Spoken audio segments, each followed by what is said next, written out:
ഏത് ജോണറിലുള്ള ഒരു സിനിമയായിരിക്കും സാർ? ഒരു കോമിക് എന്റർടൈനർ. ഇൻഹരിയർ നഗർ അല്ലെങ്കിൽ അങ്ങനെയുള്ള സിനിമകളുണ്ടല്ലോ, എല്ലാവരും കൂടെ ഒന്നിച്ച് പോകുന്ന ഒരു പരിപാടി. ഒരു 1 ലൈൻ പറഞ്ഞിട്ട് ഒരു 5 മിനിറ്റിലോ 10 മിനിറ്റിലോ ഒക്കെ ഒരു പ്രൊഡ്യൂസറെ കൺവിൻസ് ചെയ്യാന്നുള്ള ഒരു പ്രോസസ്സിലാണ് പലരും പാളി പോകുന്നത്. പ്രൊഡ്യൂസർ എന്ന് പറയുമ്പോൾ അവർ നോക്കുന്ന ബിസിനസ് ഇറക്കിയ പൈസ തിരിച്ചു കിട്ടുക എന്നുള്ളതാണ്. അപ്പോൾ ആ ഒരു ഡീറ്റെയിൽ ആയിട്ട് കഥയാക്കാൻ താല്പര്യം ഉണ്ടാവില്ലായിരിക്കും. എനിക്കൊരു സംവിധായകനാവണം എന്ന് ആഗ്രഹിക്കുന്ന ഒരാൾ എന്തൊക്കെയാണ് ചെയ്യേണ്ടത്? വളരെ സിൻസിയർ ആയിട്ട് നമ്മുടെ ലക്ഷ്യത്തിലേക്ക് സഞ്ചരിക്കുക എന്നുള്ളതാണ് ആദ്യത്തേത്. പല തടസ്സങ്ങളും നമ്മളെ തേടി വരും. കണ്ടില്ല കേട്ടില്ല എന്ന് പറഞ്ഞ് ഒഴിവാക്കി വിടുക. പലപ്പോഴും നമ്മൾ തോറ്റുപോകും, എപ്പോഴെങ്കിലും ജയിക്കും. എൻ്റെ ആദ്യ സിനിമ ഒരു പ്രൊഡ്യൂസർ പറയുന്ന ഒരു മൊമെന്റ് അത് ഭയങ്കര സെന്റിമെന്റ്സ് ആവും. എന്ന് വെച്ചാൽ ഭയങ്കര എന്താ പറയുക, അത്രയും കുറെ വർഷങ്ങൾ നമ്മൾ ഇതിന്റെ പിന്നാലെ ഓടിയിട്ട് ഒരിക്കലും കേൾക്കൂല എന്നറിയാം. അങ്ങനെയാണ് ഇതിന് മുന്നേയും നമുക്ക് അനുഭവം ഉള്ളത്. ഫൈനലി പറയുമ്പോൾ ഒരു സന്തോഷമുണ്ടല്ലോ, അനന്ത കണ്ണീരെന്നൊക്കെ പറയുന്ന പോലെ അങ്ങനെ ഒരു മൊമെന്റ് ആയിരുന്നു. ഭയങ്കര ദിലീപേട്ടന് വേണ്ടിയിട്ടൊരു സബ്ജക്റ്റ് ഇങ്ങനെ റെഡിയാക്കി വെച്ചു. ജൂൺ 28-ന് റിലീസിന് തയ്യാറെടുക്കുന്ന പട്ടാപ്പകൽ എന്ന സിനിമയുടെ സംവിധായകൻ സാജിർ സദഫ് നമ്മോടൊപ്പം ചേരുന്നു. നമസ്കാരം സാർ. നമസ്കാരം. ജൂൺ 28-ന് പട്ടാപ്പകൽ റിലീസാവുകയാണ്.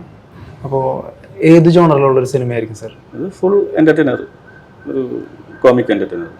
അപ്പോൾ സാറിൻ്റെ ഇത് രണ്ടാമത്തെ പടം. ഫസ്റ്റ് പടം കോശിച്ചാൻ്റെ പറമ്പ് എന്ന് പറഞ്ഞ പടം 2022 റിലീസ് ചെയ്തു.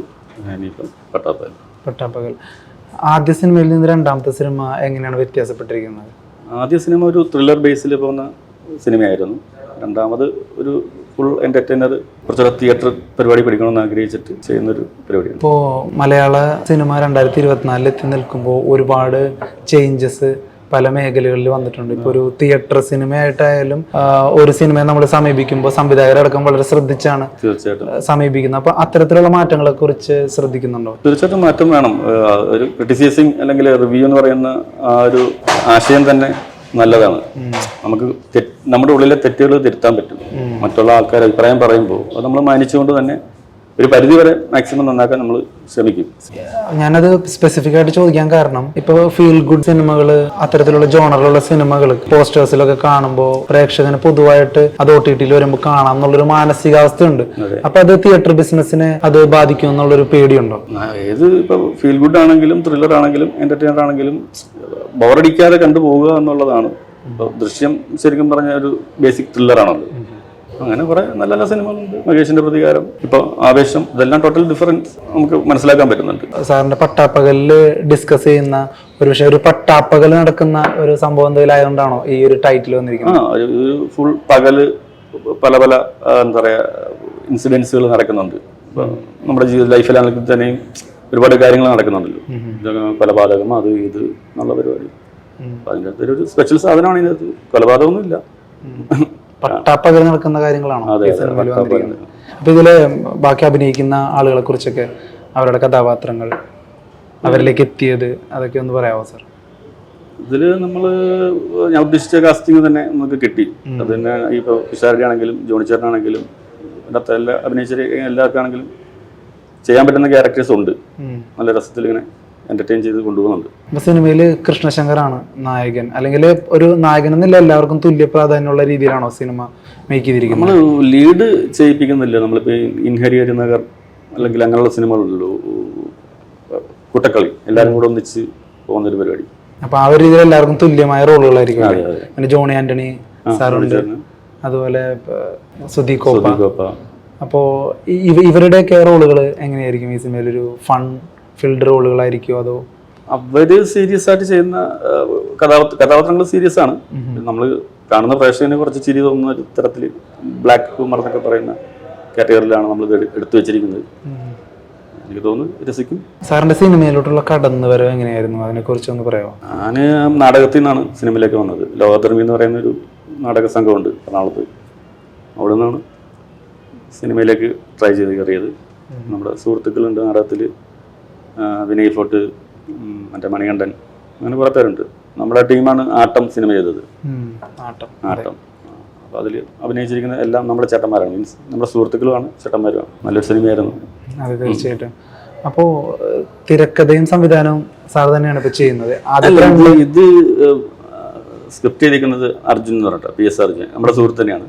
കോശിച്ചാൻ്റെ പറമ്പ് ഞാനായിരുന്നു റൈറ്റർ. അതെ, ആദ്യത്തെ സിനിമയിൽ സാറാണ് തിരക്കഥയും സംവിധാനം. അപ്പൊ എന്തുകൊണ്ടാണ് രണ്ടാമത്തെ സിനിമയിലോട്ട് എത്തുമ്പോൾ തിരക്കഥ ഭാഗത്തേക്ക് നമ്മൾ എഴുതുന്നതെല്ലാം നല്ലതായിരിക്കണമെന്ന് ഇല്ലല്ലോ. മീൻസ് നമുക്കൊരു ഔട്ട്സൈഡിൽ നിന്നൊരു സബ്ജക്റ്റ് കോൺഫിഡൻ്റ് ആയിട്ട് കിട്ടിക്കഴിഞ്ഞാൽ നമ്മൾ അതിലേക്കും ചെയ്യും.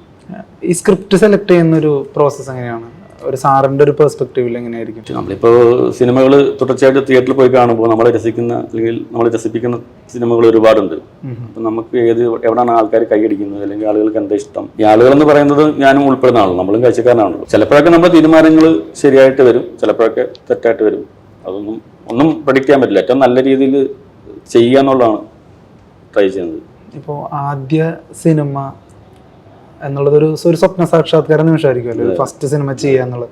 അപ്പോൾ ആദ്യ സിനിമ തന്ന ലെസൺസ് എന്തൊക്കെയായിരിക്കും? ഒരുപാടുണ്ട്. നമ്മൾ ആ ഒരു എന്താ പറയുക, ഒരു സിനിമ ചെയ്യുമ്പോൾ നമുക്ക് ഭയങ്കര ഓവർ കോൺഫിഡൻ്റ് ആയിരിക്കും. മറ്റുള്ളവർക്ക് ചെയ്യാൻ പറ്റുന്നില്ല, അപ്പം നമുക്ക് ചെയ്യാൻ കഴിയുന്നു. പക്ഷെ അതിലൊന്നും കാര്യമില്ല. നമ്മൾക്ക് ഇപ്പോൾ എത്രയോ ആൾക്കാർ സിനിമ ചെയ്യാൻ വേണ്ടിയിട്ട് ട്രൈ ചെയ്യുന്നുണ്ട്. അവർക്കൊക്കെ പ്രചോദനമാകുന്ന രീതിയിലുള്ള സിനിമകൾ ചെയ്യുക, ഭാവിയിൽ ചെയ്യാൻ കഴിയട്ടെ എന്നുള്ളത് ആഗ്രഹിക്കുന്നു. നാടകത്തിൽ നിന്നാണ് സിനിമയിലേക്ക് വന്നതെന്ന് പറഞ്ഞു. അപ്പം ഇതിന്റെ രണ്ടിന്റെയും ഒരു ഡിഫറൻസ് എന്താ തോന്നുന്നത്? നാടകം, സിനിമ. നാടകം ഡയറക്റ്റ് ചെയ്തല്ല, നാടകത്തിൽ അഭിനേതാവായിരുന്നു, ചന്ദ്രദാസൻ സാറായിരുന്നു ഡയറക്ടർ. ഓക്കെ. അപ്പൊ സിനിമയിലേക്ക് എത്തുമ്പോൾ ഒരു ഡയറക്ടർ എന്നുള്ള ഒരു രീതിയിലാണ് വരുന്നത്. നമ്മുടെ ഉദ്ദേശം അഭിനയം തന്നെയാണ്. അഭിനയിക്കാൻ വേണ്ടി സംവിധാനം ചെയ്യുന്ന പോലെ ആയിപ്പോയി. അതായത് ഞാൻ തന്നെ ഇപ്പൊ ചെയ്യുന്ന പടത്തിൽ അഭിനയിക്കാതെ വേറൊരു സിനിമയിൽ ചെയ്യണം ആഗ്രഹിക്കുന്നു. ഓക്കെ. അപ്പോ ഒരു അഭിനേതാവണം എന്നായിരുന്നു ആഗ്രഹം. ഡയറക്ടറായി പോയി. ഇനിയിപ്പോ അഭിനേതാവിലേക്ക് വരാൻ പറ്റില്ല എന്നൊരു തോന്നലുണ്ടോ? ഇല്ലില്ല, അതാണ് എനിക്ക് ഏറ്റവും കൂടുതൽ സന്തോഷം തരുന്നത് അഭിനയമാണ്. അപ്പോൾ എങ്ങനെയാണ് അപ്പൊ സംവിധാനത്തിലേക്ക് എത്തുന്നത്? സിനിമയിലെ സംവിധാനത്തിലേക്ക് എങ്ങനെയാണ് എത്തുന്നത്? അപ്പോൾ സിനിമയുടെ സംവിധാനത്തിലേക്ക് എത്തുന്നത്, ഞാൻ ഒരുപാട് സുഹൃത്തുക്കളുണ്ടായിരുന്നു സിനിമ സംവിധാനം ചെയ്യുന്ന. അവർക്കൊക്കെ പല ഹെൽപ്പുകളും അവരുടെയൊക്കെ അസിസ്റ്റൻസ് ആയിട്ട് കൂടെ നിന്ന് കുറേ നാളുകൾ അങ്ങനെ പോയി. അവസാനം അവരെ കൊണ്ട് പറ്റാത്ത അറിയില്ല, നമ്മളതിന് വേണ്ടിയിട്ട് ട്രൈ ചെയ്തു. അപ്പോൾ പുതുതായിട്ട് സിനിമയിൽ ഒരു സംവിധായകനാകണം എന്നൊക്കെ ആഗ്രഹിക്കുന്ന ആൾക്കാരോട് എന്തായിരിക്കും ഒരു മോട്ടിവേഷൻ പറഞ്ഞു കൊടുക്കുക? ഓരോരോ ആളുകളുടെ സാറ് വന്നൊരു വഴിയും എല്ലാം വെച്ച് നോക്കുമ്പോൾ പുതുതായിട്ടൊരു എനിക്കൊരു സംവിധായകനാവണം എന്ന് ആഗ്രഹിക്കുന്ന ഒരാൾ എന്തൊക്കെയാണ് ചെയ്യേണ്ടത്? ഒരു ബേസിക് ആയിട്ട് വളരെ സിൻസിയറായിട്ട് നമ്മുടെ ലക്ഷ്യത്തിലേക്ക് സഞ്ചരിക്കുക എന്നുള്ളതാണ് ആദ്യത്തേത്. പല തടസ്സങ്ങളും നമ്മളെ തേടി വരും. കണ്ടില്ല കേട്ടില്ല എന്ന് പറഞ്ഞ് ഒഴിവാക്കി വിടുക. പലപ്പോഴും നമ്മൾ തോറ്റുപോകും, എപ്പോഴെങ്കിലും ജയിക്കും, ഒരു പ്രതീക്ഷയാണ് അല്ലേ? അപ്പോൾ ഈ തിരക്കഥ പറഞ്ഞൊരു പ്രൊഡ്യൂസറിനെ കൺവിൻസ് ചെയ്യുന്ന ഒരു രീതി ഉണ്ടല്ലോ. അപ്പോൾ പലരും പാളിപ്പോകുന്നത് ആ ഒരു സ്ഥലത്താണ്. ഭൂരിഭാഗം സിനിമാക്കാർക്കും ഭയങ്കര ആഗ്രഹം ഉണ്ടാവും, പക്ഷെ ഒരു 1 ലൈൻ പറഞ്ഞിട്ട് ഒരു 5 മിനിറ്റിലോ 10 മിനിറ്റിലോ ഒക്കെ ഒരു പ്രൊഡ്യൂസറെ കൺവിൻസ് ചെയ്യാന്നുള്ളൊരു ഒരു പ്രോസസ്സിലാണ് പലരും പാളിപ്പോകുന്നത്. പ്രൊഡ്യൂസർ എന്ന് പറയുമ്പോൾ അവർ നോക്കുന്ന ബിസിനസ്സും ഇറക്കിയ പൈസ തിരിച്ചു കിട്ടുക എന്നുള്ളതാണ്. അപ്പോൾ ആ ഒരു പ്രയോറിറ്റി അവർ നോക്കുകയുള്ളൂ. അവർക്ക് കൂടുതൽ ഡീറ്റെയിൽ ആയിട്ട് കഥ കേൾക്കാൻ താല്പര്യം ഉണ്ടാവില്ലായിരിക്കും. പിന്നെ ഫൈനല് പടം ചെയ്യാം, ഞാൻ ഈ കണ്ടന്റ് ചെയ്യാൻ തീരുമാനിച്ചു കഴിഞ്ഞാൽ അവർ ഏറ്റവും ഒരു കാര്യങ്ങൾ അന്വേഷിച്ച് കണ്ടുപിടിക്കും. മീൻസ് ഡീറ്റെയിൽ ആയിട്ട് കേൾക്കും. അപ്പോൾ ഒരു 1 ലൈൻ പറഞ്ഞ് ആയിരിക്കുമല്ലോ സാറും കൺവിൻസ് ചെയ്തത് ഒരു ആദ്യ സിനിമ, ഇപ്പൊ രണ്ടാമത്തെ സിനിമ എത്തി നിൽക്കുന്നു. അപ്പൊ ആ ഒരു പ്രോസസ്സ് എങ്ങനെയായിരുന്നു സാർ? അതായത് ഒരു 5 മിനിറ്റിൽ അല്ലെങ്കിൽ 10 മിനിറ്റിൽ സാറിന്റെ ഒരു 2 മണിക്കൂർ സിനിമ പറയുന്ന ആ ഒരു പ്രോസസ്സ്? ഇപ്പൊ 2 മണിക്കൂറുള്ള സിനിമയുടെ കഥ പെട്ടെന്ന് പറയുമ്പോൾ നമുക്ക് അതിൻ്റെ ഒരു പ്ലോട്ട് ഉണ്ടാവും, ജസ്റ്റ് ഒരു ഐഡിയ. ആ ഐഡിയയിൽ അവർക്കൊരു രസകരമായിട്ട് തോന്നിക്കഴിഞ്ഞാൽ ബാക്കി എന്താണെന്ന് ആ ക്യൂരിയോസിറ്റി കൊടുക്കുക എന്നുള്ളതാണ്. അത് ചിലപ്പം എല്ലാ റൈറ്റേഴ്സും പറയുമ്പോൾ ചിലപ്പോൾ ഓക്കെ ആയിരിക്കും, ചെയ്തു വരുമ്പോഴേക്കും അലമ്പാവും. ചിലപ്പോൾ പറയാൻ കഴിയത്തില്ലായിരിക്കും, നന്നായിട്ട് ചെയ്യാൻ പറ്റുമായിരിക്കും. ഇതൊക്കെ ഡിപ്പെൻസ് ആണ്. പലരും പറഞ്ഞ് വിജയിക്കുന്നവരുണ്ടാവും. അപ്പോൾ 5 മിനിറ്റിൽ മെയിൻ പ്ലോട്ട് പറയാന്നുള്ളതാണ് ഇൻട്രസ്റ്റിംഗ് ആയിട്ടുള്ളൊരു. അപ്പോൾ സാറ് തന്നെയാണോ പറയുന്നത് അല്ലെങ്കിൽ തിരക്കഥാകൃത്തിനെ കൊണ്ടാണോ പറയിക്കാറ്? പ്രൊഡ്യൂസറോട് ഞാനും സംസാരിച്ചിട്ടുണ്ട്. പിന്നെ ആക്ടേഴ്സിനോട് വരുമ്പോൾ റൈറ്റർ നമ്മൾ മാറി സംസാരിക്കാറുണ്ട്. ആദ്യ സിനിമ ഓപ്പൺ ആയപ്പോൾ ഉള്ള ഒരു മൊമെന്റ് എങ്ങനെയാണ് ഓർത്തെടുക്കുന്നത്? ആ ഒരു മൊമെന്റ്, ആദ്യ സിനിമ ഒരു പ്രൊഡ്യൂസർ യെസ് പറയുന്ന ഒരു മൊമെന്റ്, അത് ഭയങ്കര സെന്റിമെന്റ്സ് ആവും. എന്ന് വെച്ചാൽ ഭയങ്കര എന്താ പറയുക, അത്രയും കുറേ വർഷങ്ങൾ നമ്മൾ ഇതിന്റെ പിന്നാലെ ഓടിയിട്ട് ഒരിക്കലും യെസ് കേൾക്കൂല എന്നറിയാം. അങ്ങനെയാണ് ഇതിന് മുന്നേയും നമുക്ക് അനുഭവം ഉള്ളത്. അപ്പോൾ ഫൈനലി യെസ് പറയുമ്പോൾ ഒരു സന്തോഷമുണ്ടല്ലോ, അങ്ങനത്തെ കണ്ണീരെന്നൊക്കെ പറയുന്ന പോലെ അങ്ങനെ ഒരു മൊമെന്റ് ആയിരുന്നു. ഭയങ്കര. അതൊന്ന് റീകളക്ട് ചെയ്യാൻ പറ്റുമോ? അതായത് സാർ കഥ പറഞ്ഞിട്ട് ഉടനെ തന്നെ അദ്ദേഹം യെസ് പറയായിരുന്നോ, അതോ ആ ഒരു അതൊന്ന് റീകളക്ട് ചെയ്യാവോ ആ ഒരു മൊമെന്റ്? ആദ്യ സിനിമയുടെ തിരക്കഥയായിട്ട് പോകുന്നു, തിരക്കഥയായിട്ട് പോയിട്ട് ഒരു പ്രൊഡ്യൂസറിനെ കാണുന്നു, അല്ലെങ്കിൽ പല പ്രൊഡ്യൂസറെ കണ്ടിട്ടുണ്ടാവും. എന്നിട്ട് പോസ്റ്റ് തന്നിട്ടുണ്ട്, അങ്ങനെ കുറെ ദുരനുഭവങ്ങൾ ഉണ്ടായിട്ടുണ്ട്. അതെ അതെ. എന്നിട്ട് നമ്മളുടെ ഓക്കെ പറഞ്ഞ പ്രൊഡ്യൂസറുടെ അടുത്ത് എത്തുന്നു. അപ്പൊ ആ ഒരു മൊമെന്റ് കഴിഞ്ഞിട്ടൊന്ന് പറയാമോ, എങ്ങനെയായിരുന്നു ആ ഒരു സിനാരിയോ ഒന്ന്? പ്രൊഡ്യൂസർ ഓക്കെ പറഞ്ഞു. പിന്നെ ആക്ടേഴ്സ് ആരൊക്കെയാന്ന് ചോദിച്ചു. അപ്പോൾ നമുക്ക് ആവശ്യമുള്ള ആക്ടേഴ്സിന്റെ പേര് പറഞ്ഞു. ചിലരെ കിട്ടും, ചിലരെ കിട്ടില്ല. അത് കിട്ടാൻ വേണ്ടി ട്രൈ ചെയ്തു. പിന്നെ ആർട്ടിസ്റ്റിന്റെ ഒക്കെ പോയി കൺവിൻസ് ചെയ്തു. പിന്നെ കുറച്ചുകൂടെ നമുക്കൊരു ധൈര്യം തന്നത് ജാഫറിക്കാണ്. ജാഫറിക്ക് ഒരു പ്രസൻസ് ആയിരുന്നു. ജാഫറിക്ക ഓക്കെ പറഞ്ഞതുകൊണ്ടാണ് കൊച്ചാന്റെ പറമ്പ് സംഭവിച്ചത്. ഇല്ലെങ്കിൽ എനിക്ക് നമ്മളധികം സിനിമ അസിസ്റ്റന്റ് ആയിട്ട് പോലൊന്നും വർക്ക് ചെയ്യാത്തതുകൊണ്ട് ആർട്ടിസ്റ്റുകളായിട്ട് കണക്ഷൻ കുറവാണ്. അപ്പോൾ ജാഫറിക്ക് ഒരു സപ്പോർട്ട് തന്നപ്പോൾ ഭയങ്കരമായിട്ടും എനർജി തോന്നി. ഇപ്പൊ ആദ്യത്തെ സിനിമയായാലും ഇപ്പൊ രണ്ടാമത്തെ സിനിമയായിട്ടുള്ള പട്ടാപ്പകലായാലും കുറച്ചും കൂടി പുതുമുഖ നായകനും നായികയൊക്കെ യുവതാരങ്ങളൊക്കെയാണ് അഭിനയിക്കുന്നത്. മലയാളത്തിൽ ഇപ്പോ മോഹൻലാൽ, മമ്മൂട്ടി തുടങ്ങിയ ഒരു നിര തന്നെയുണ്ട്, താരനിര. ഇവരിലേക്കൊക്കെ എത്തണം ഒരു സിനിമയായിട്ടെന്ന് തോന്നിയിട്ടുണ്ടോ ഇനിയുള്ള സിനിമകളിൽ? തീർച്ചയായിട്ടും. ഞാനും എഴുതി 1-2 സ്ക്രിപ്റ്റുകൾ വെച്ചിട്ടുണ്ട്. പിന്നെ നമ്മുടെ സുഹൃത്തുക്കളുടെ സ്ക്രിപ്റ്റുകൾ ഉണ്ട് ഈ വലിയ വലിയ ആക്ടേഴ്സിന് വേണ്ടിയിട്ട്. ഇപ്പോൾ പറഞ്ഞ വലിയ ആക്ടേഴ്സ് ആണെങ്കിലും ഒരുപാട് സിനിമകളുണ്ട് അവർക്ക്. ഒരിക്കലും നമ്മുടെ കഥ നിരസിച്ചാലോ അല്ലെങ്കിൽ കേൾക്കാൻ തയ്യാറായില്ലെങ്കിലോ നമ്മൾ അവരെ കുറ്റം പറഞ്ഞിട്ട് കാര്യമില്ല. കാരണം വെച്ചാൽ ഒരുപാട് സിനിമകൾ അവരുടെ കയ്യിലുണ്ട്.